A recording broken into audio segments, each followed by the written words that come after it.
Colemore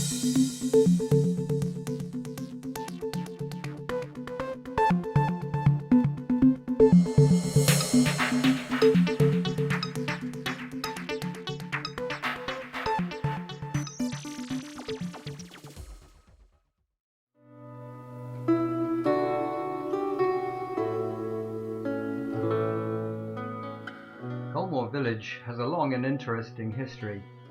The manor was granted to Southwark Priory and confirmed by a charter of King Richard I in 1198.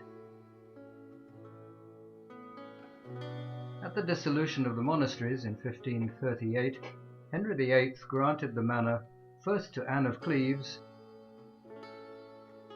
and later to Catherine Howard in 1541. There is a church at Colemore that is thought to date from the 12th century, and nearby to the church is a deserted medieval village. A number of years ago, a field in the Colemore area was ploughed in order to return it to pasture.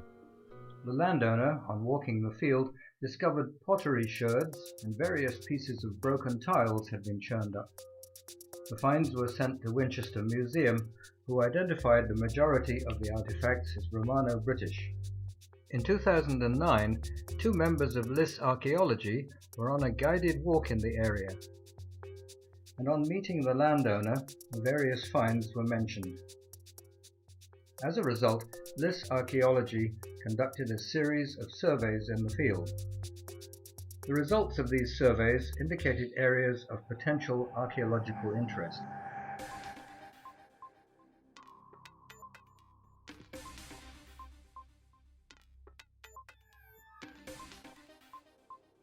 During 2010, at the request of the landowner, the group led by Peter Page mapped out the site and carried out an extensive surveying program, including resistivity and magnetometry.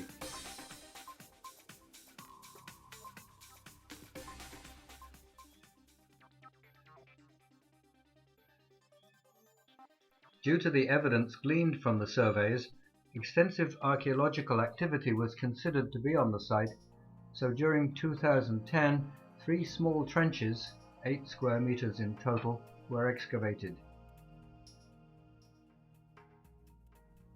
Trench A had a gully and possibly a packed floor surface. Trench B contained what appears to be a man-made surface consisting of crushed, soft chalk and packed flint. Trench C uncovered part of a shallow ditch, which had been 82 centimeters deep, with a date range of between 150 and 380 AD. A number of Romano-British artifacts were discovered in the 3 trenches, including a lot of ceramic building material, or CBM. There were some fragments from broken roof tiles, including both pieces of tegula and imbrex. There were also pieces of box flue tiles, which indicated that the site contained buildings of a higher quality than that of a simple shepherd's hut. There were some sherds of pottery, of which the majority were manufactured at Alice Holt. There were also some sherds from a New Forest indented beaker. There was some hammer scale indicating metalworking. All the finds were dated from the 1st century, continuing through to the 4th century AD.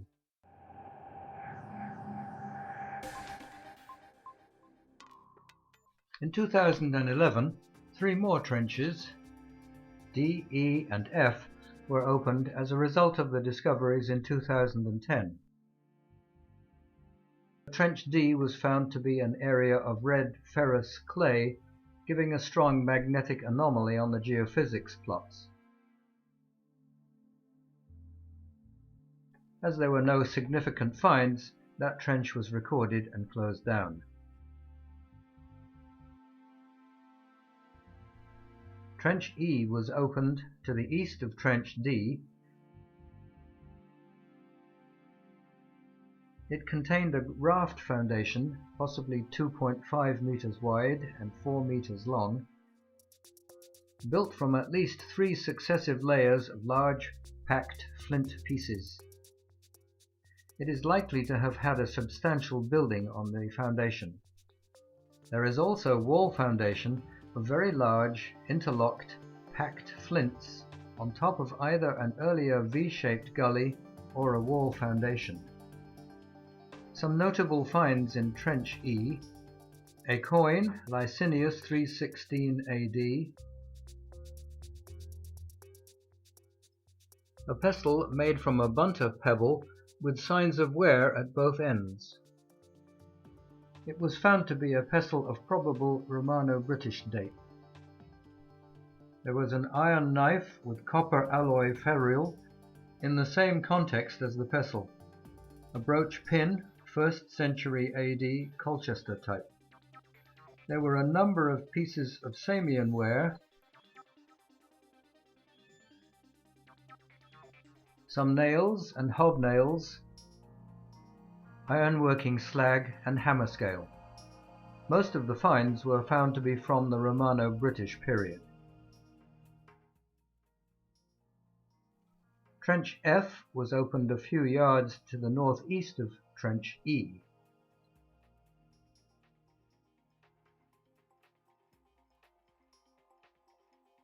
A U-shaped ditch, 3 meters wide and 2 meters deep, was found in the trench.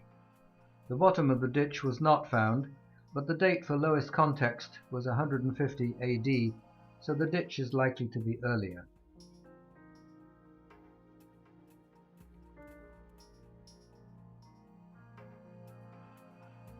Notable finds in Trench F included a number of pieces of worn pottery sherds, mainly Alice Holt, dates ranging from 150 to 270 AD.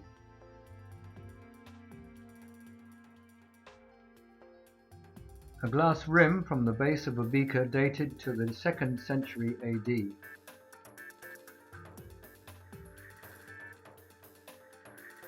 Fish scale pottery sherds from a New Forest fineware beaker.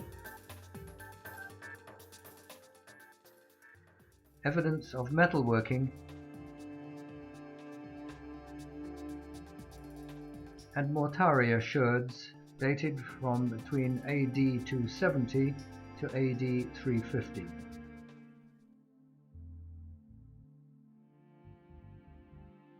As no archaeology was found in Trench D, a further Trench G was opened and was found to contain a ditch 3.5 meters wide by 2 meters deep with a clay lining. The ditch appears to have been in use throughout the Romano-British period, with a date range of mid-1st century to early 5th century AD.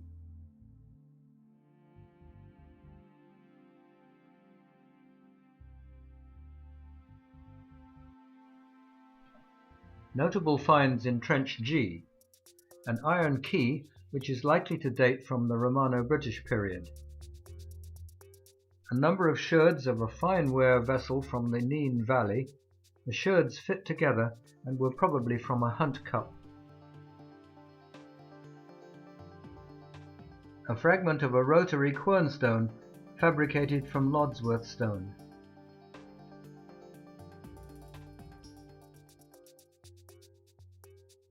A fragile, highly corroded Romano-British knee brooch dating from the 2nd century AD. 2 shale items, a turned piece which is like part of a table leg or a statue, and a fragment which gives the impression of being a head with hair and evidence of carving. A fragment of a beaded base of a mid-green glass vessel dating from 170 to 410 AD, and shaped malmstone blocks that appear to fit together and may have been of a small arch, possibly from a hypocaust.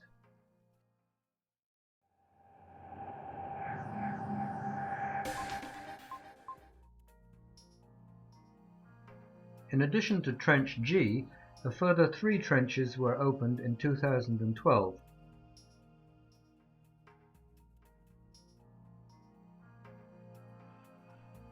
Trench H was opened over the edge of a small rectangular enclosure that appears to be an extension of the main enclosure to the south of the site. It was located to take in the corner and to align with a possible trackway entering at this point.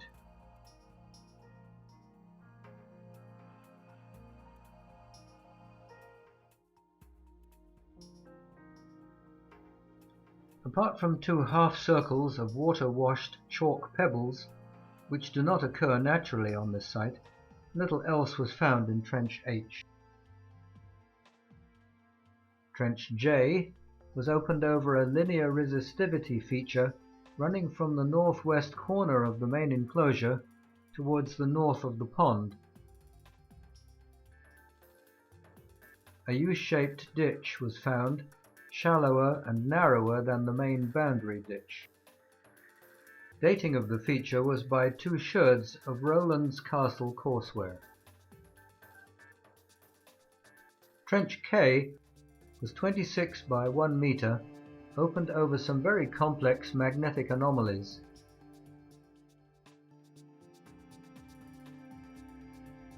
There was evidence of habitation in the Iron Age and Romano-British periods, with large quantities of broken tiles in the trench. There was also a series of packed, purposely placed clay floors laid up against 3 wall foundations.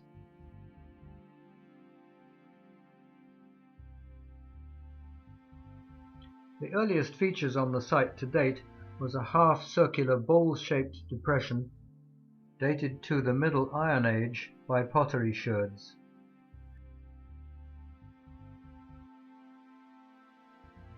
Notable finds in Trench K include part of a Colchester-style brooch, mid-1st century, a coin, Constantine II, from the 4th century AD,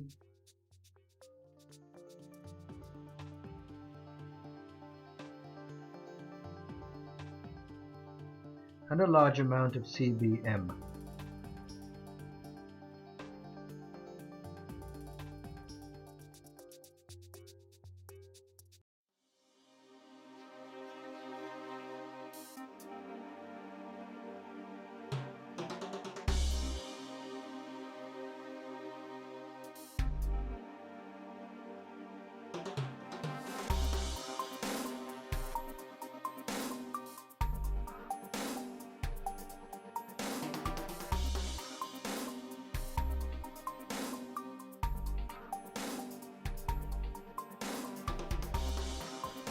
A large number of the test pits and trenches were opened between 2010 and 2012, and most of them contained considerably more evidence of Romano-British and pre-Romano-British habitation.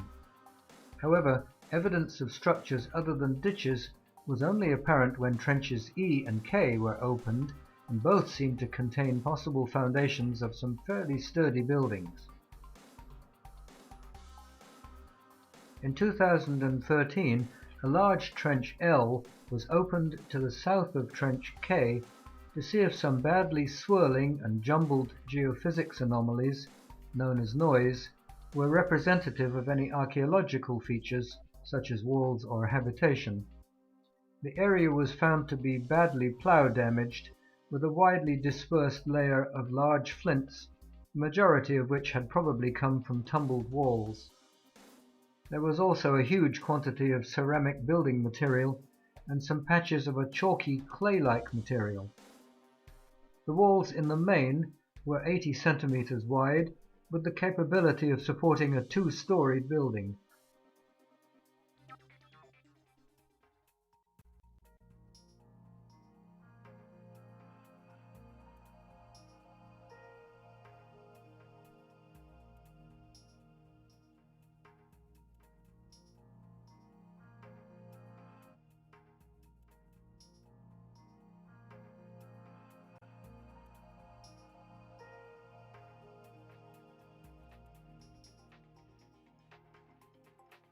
This wall was probably part of a large, long room with a smaller wall to the west and parallel to it, possibly forming an eternal corridor.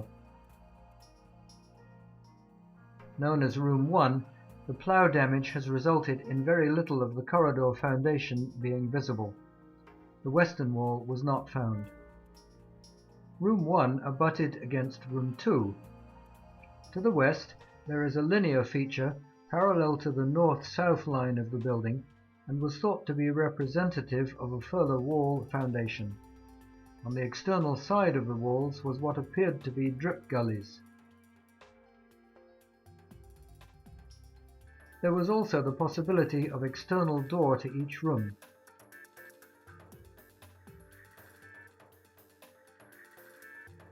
At the visible corners of the room 2 was a square pad of upper green sandstone, which could have been the bearing pad for a substantial wooden pillar.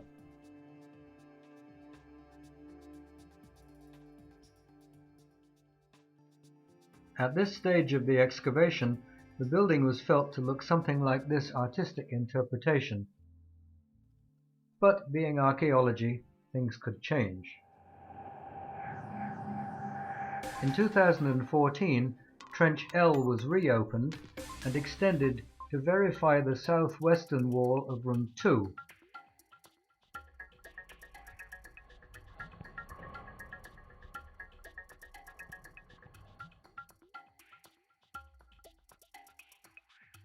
When the wall was uncovered, it too had a bearing pad at the south corner. The northern corner pad was missing. The room turned out to be 7.1 meters square. It appears to have had a kitchen along the western wall, consisting of a well-preserved oven, complete with ash, animal bone, and a broken cooking pot.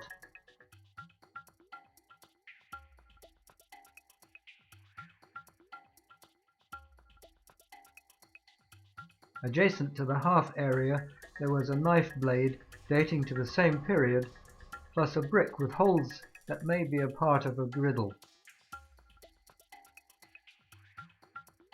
In the opposite corner were the remains of some sizable splashes of molten lead.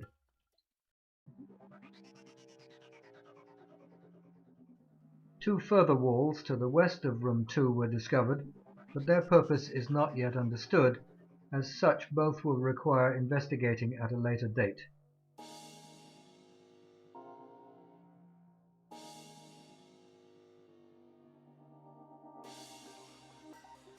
Notable finds: a number of badly corroded copper alloy coins, likely to be 2nd, 3rd, 4th century, a huge quantity of CBM, including in situ antifix inside its imbricks.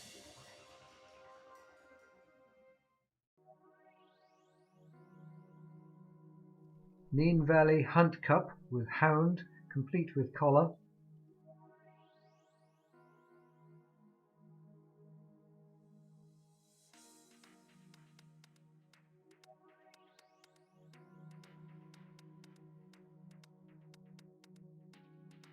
A dish found in the oven.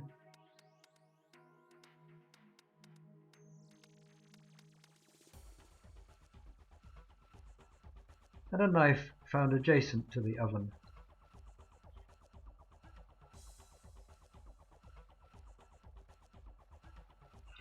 Also in 2014, Trench M was opened to the north of Trench L. The walls found in this trench appear to continue through from Room 1, although they are very badly plough damaged. There is a hint of a further wall, which could be a room partition. This trench was found to be very complex. The Romano-British content appears to sit on top of a large, curved feature, which could possibly be a large Iron Age roundhouse. This feature is also evident from the geophysics. Notable finds: badly tumbled pottery and a Hod Hill brooch.